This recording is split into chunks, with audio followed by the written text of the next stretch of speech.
It's Monday, May 25th, 2020. I mean, major packing and shipping. Well, I said to George, what do you want for lunch? He said, you know what, 5 guys. There's also a joke in there somewhere. Yeah. So, 2 burgers, a large fry, 2 drinks, $22.22. This has to be the most expensive burger place. Now, you do get 14 pounds of fries. It has to be the most expensive burger place ever. So I got 1 large fry because the last time we went, we got a fry each, and it was enough to feed like 37 people. But that is one expensive place to eat. Alright, so we also got this Rrc Manifold we're doing some modifications to. One is cutting off the extra portion of flange here that has the water lines going through it, and the piece over here that sticks out for your brake booster, this tends to stick out and hit your hood. We're going to drill a hole over here and add a thread so a fitting can be put in here for the brake booster. Open this portion up to match his throttle body spacer, and then cut it open and port the entryways. I'm going to blend it into here. There's not a lot of reason to port in here, even though you'll see often this will be polished all the way through. We'll blend it, but most of it is the entryways here. Once we get it cut open, we'll show you what it looks like. But this is the portion now has to be ground to match that. We've got a gasket to put on there, so we'll show you this when it's done. Yeah, it's a little funky. Yeah, it's burning like green.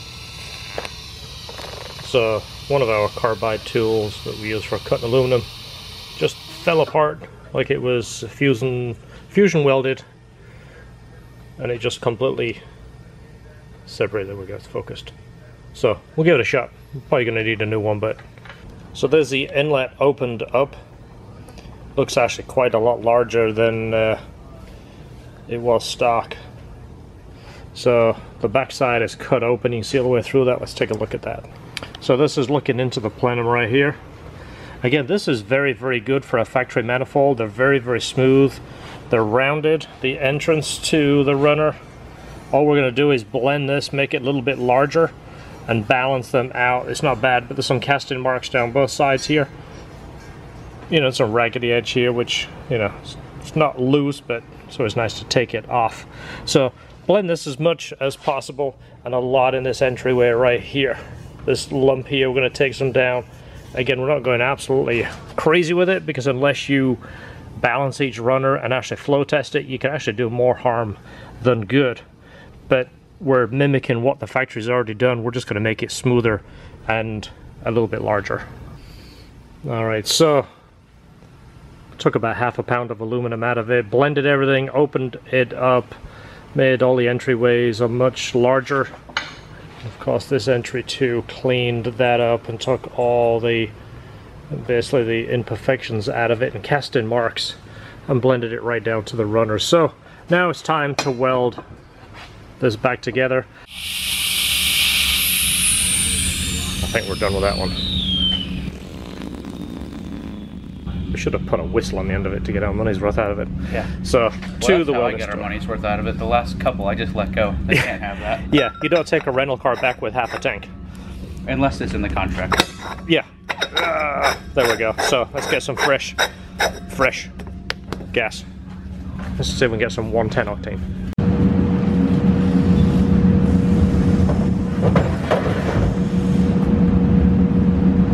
Okay, so fortunately the weld-in store is right around the corner, and we can just throw the bottles in the truck and take them up there. I almost could walk there if we had a decent enough cart to carry these things, but of course I wouldn't. It would seem like such a good idea until I got about halfway there, then I'd realize I should have brought my truck. Okay, so like everything, everybody has this crazy policy where they don't want you anywhere near their building, and I can't blame them. We're doing the same. We're not letting anybody in our shop.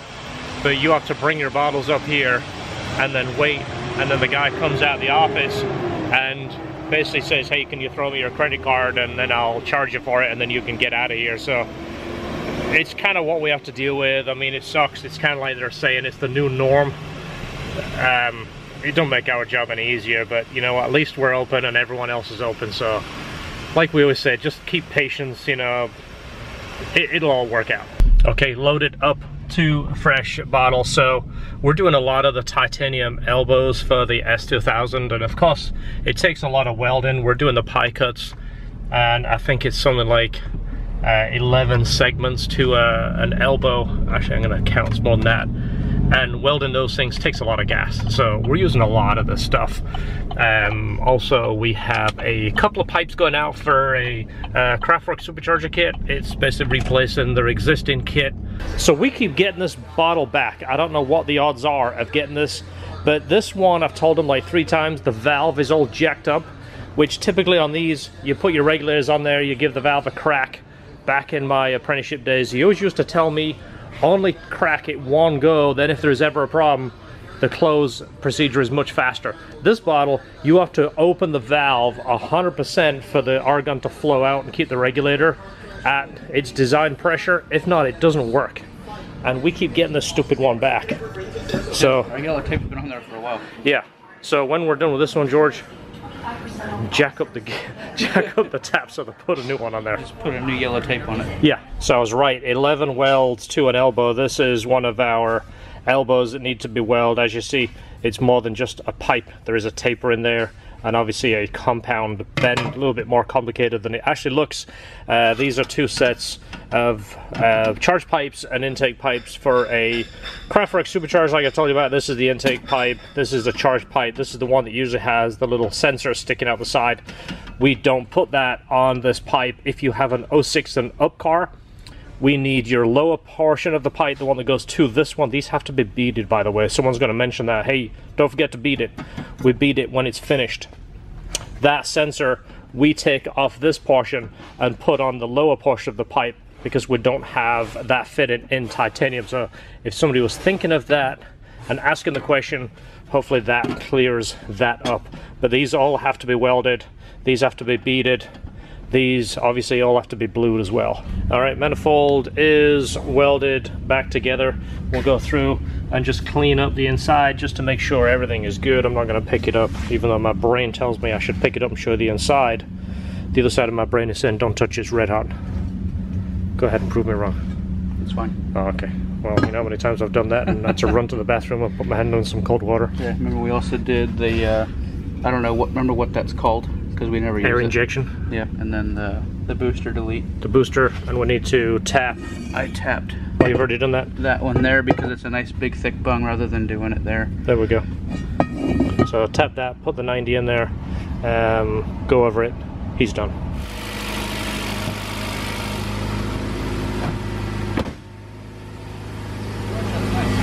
I know. All right, move the CRX out. We just had this car dropped off. This is a past customer. He's all the way from Spring Hill. It is here for a valve adjustment and a fresh set of spark plugs. We got the hood up right now. We're gonna pull it in and put the fan on it and do the lifter adjustment towards the end of the day. He's kind of staying in town. Now, Spring Hill's about 2+ hours away. So he's kind of hanging out, shopping, eating, who knows. But we need to get this cooled down as much as we can, get it down to ambient temperature so we can adjust the valves and get an accurate adjustment. Let me show you this car real quick. Super nice car. Really, really clean. Let's see the mileage. I think it's got 70,000 miles. I just looked at his paperwork. Let's take a look. Nope, 68,900 miles. Alright, so we have a big fan there cranking. We'll put another one on here and get some airflow, and then we can do the adjustment. First thing, I just noticed this. This might have just happened, but bird poop. Make sure you take that off. It will dissolve the paint, or it'll burn through the wax and melt the paint. The other one is this. We've already started pulling it off. Stereo guy put a fuse holder right here on the heat shield. Look how pretty that looks. Nice cover. Nobody will ever know. So not only is it on probably one of the hotter areas, because it is a heat shield, the super nice sharp screws stick right through there. So if you do work on this, first thing you do is slash your hand. So we're not telling him we're going to do it. We're not charging him. This thing is just flopping around. We're going to address that. That looks terrible. Terrible idea. We'll do something with that. Not going to charge him. Not even going to tell him. So if he watches this video, you're going to notice that has changed, because it's not where it should be. Valve adjustment, we're going to refinish this just as you see in our videos, change these to the nice stainless ones because it looks nice, it matches this, it also shows that we were in there and it shows someone cared. So let's go ahead and take it apart right now. We've got to get this thing cool. What I think we'll do is pull the valve cover off and it'll help cool that thing down as well. But when you come in here, it's like a gear. Weld that up, sand it, paint it. Nah, we'll just... Just gotta clean those things off. As I said, that would slice your hand. Yeah, I've already been painting. Got my fingernail. Yeah. That's all the because best. of these holes.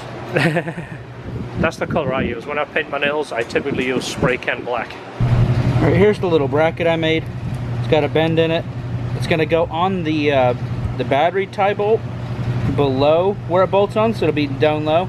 It's got Allen bolts holding it on with nut certs in it. It's be much more professional than the one that was on there.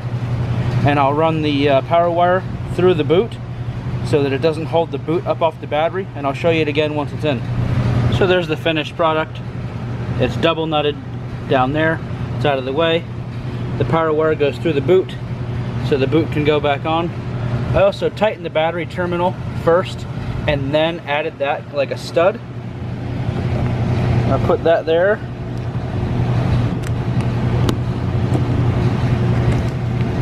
And the cover goes over it. The cover's not held up off the battery. You can't touch any of the positive bits with any of your tools. It's exactly the way it's supposed to be. All the valves are now adjusted to factory Honda spec. I'm still waiting for the spark plugs to come in. They haven't made it yet. And now it's time to put in the valve cover gasket. Every time we do a valve adjustment or any reason to pull the valve cover off, brand new gasket. There's no point in reusing it because if it leaks, you got to do the job twice, and nobody wants to do that, right? So I'll start putting that in. Still waiting for the plugs. We'll get this car back together. Alright, so if you follow me on an Instagram, you'll see that I just bought brand new tires for the Corvette. These are my favorite street tires, Pilot Super Sports, and now the date is current, so I should be good. Now I can put brand new tires on this and treat it like a Corvette. Never drive it, never put any miles on it. That's just a joke, by the way. So if you remember this car, this was the week George is on vacation. We're still waiting for the shipping company to pick it up. Kind of frustrating, but Corvette track wheels over there, not doing anything because I haven't tracked it. Corvette sitting here. Why did I leave the door open?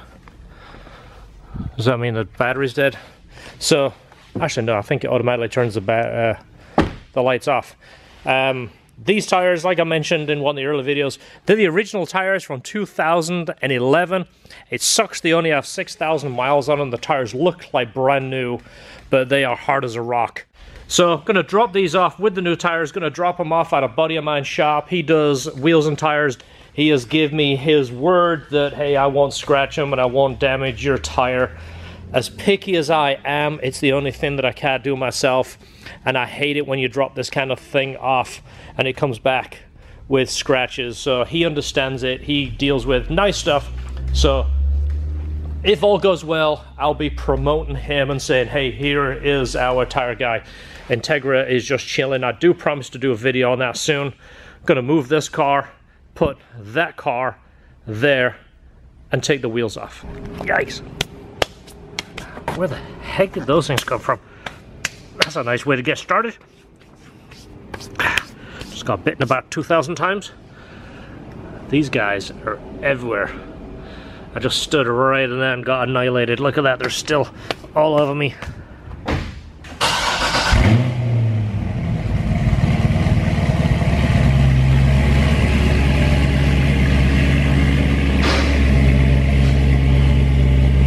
So what I'm thinking is I'm going to put the track wheels on so I don't have to pull jack stands out and set it on jacks and all that kind of thing and let it sit. And it also give me a reason to see how it looks with the track wheels.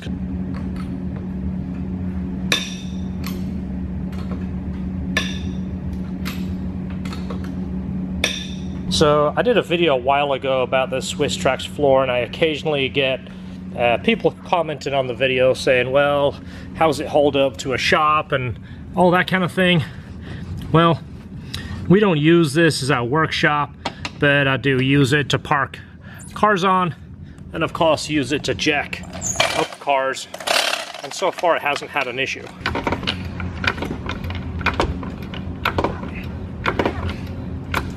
So the back wheels are pretty heavy and the brakes are huge, and so you don't drop the wheel on the caliper and scratch it. I recommend you get these. Now this is called Rrc Logic. That's the company right there, Rrc Logic. Check them out. They're made, these are female, obviously, as you see for Corvette lugs.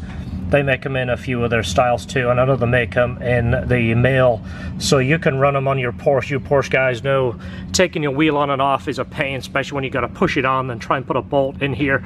But even when you have the studs, it's very easy to pull that wheel off and drop it on the caliper and scratch the caliper and or the wheel.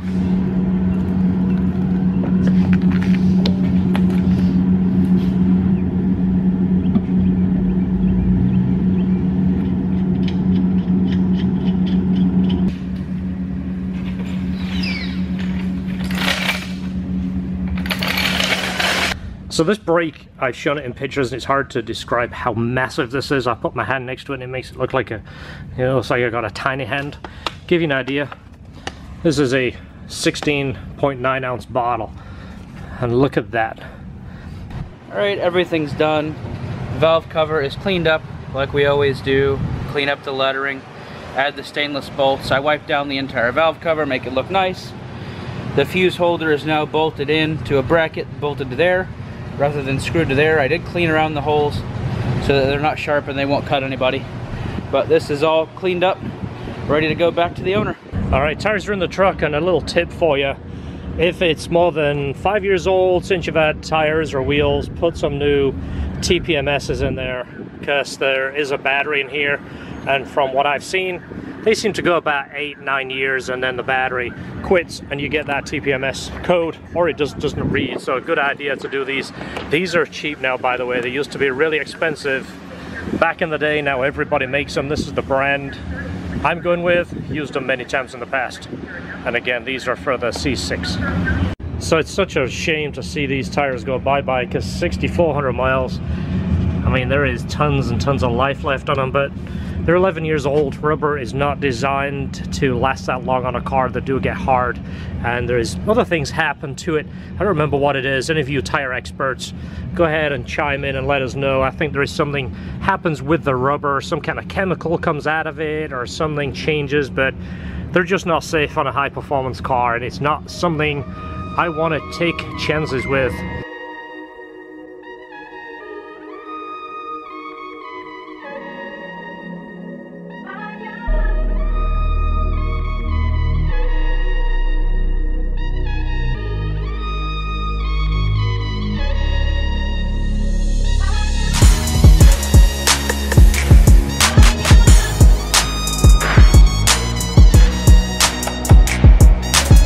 So one other thing I have planned, and I think it'll be kind of cool, I ordered a intake from LG Motorsports. It's their carbon one, super nice looking intake. I used to eyeball this thing back in the day, and because the car is a carbon, I figured it'd be kind of cool to get a carbon intake. It just looks pretty, and I ordered it and it took forever, and to be honest, I forgot that it hadn't come yet, and I saw a really good deal on a K&N intake, so I bought it.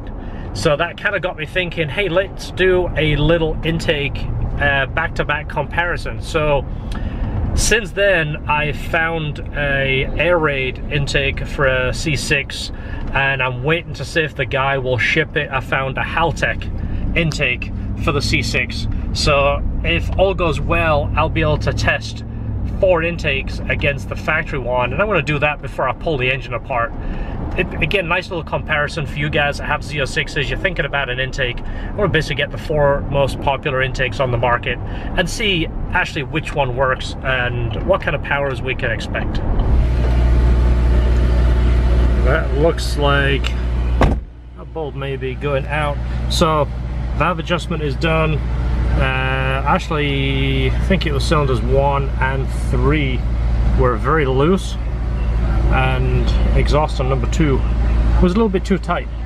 And of course now we've got fresh plugs in. They're not really due till 100,000 miles, but my experience is at 70,000 miles they're actually showing considerable wear. There's the yellow S2000 behind us. Got extra cautious that we don't back into it. Still waiting for the trucking company to pick that up. I always kind of feel like you're at they've kind of got you by the neck, because you never know when they're gonna come. They kind of give you a window like the cable guy, and then you're supposed to just wait and end up meeting them here on a Saturday in some cases. So guys, thanks for watching. Like I always tell you at the end of the video, enjoy your cars, but more importantly, hit the subscribe button. Help us grow. We're at 46,000 subscribers and crawling. So if you like what you see, hit the subscribe, help us grow. And of course, we'll see you in the next video. Thanks for watching. Enjoy your cars.